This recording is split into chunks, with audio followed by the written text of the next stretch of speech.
Oh, follow up tayo guys, no.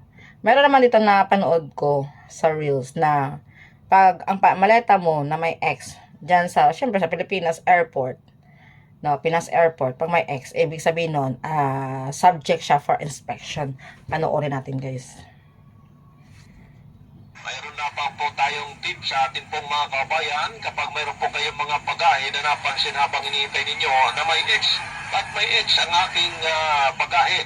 At yan po ay ibig sabihin isinailalim na sa inspeksyon o X-ray at may napansin doon sa loob na illegal o di kaya ay maaaring taxable o nabili ninyo sa ibang bansa na malaking halaga.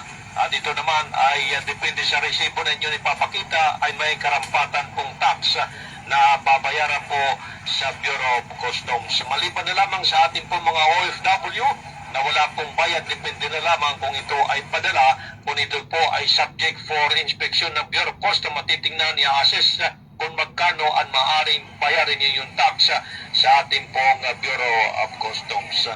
Yun. So yun na guys, no. Yan ay good thing din naman to kasi meron na tayong idea, meron tayong awareness na pag mag-X ang ating bagahe, ibig sabihin nun ay subject for inspection na siya. So, hindi ka nakabahan.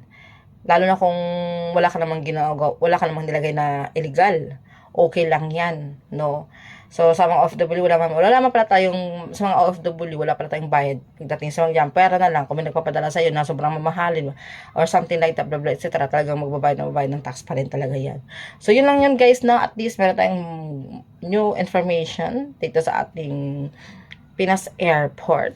Alam nyo na yan. And I thank you. Bye.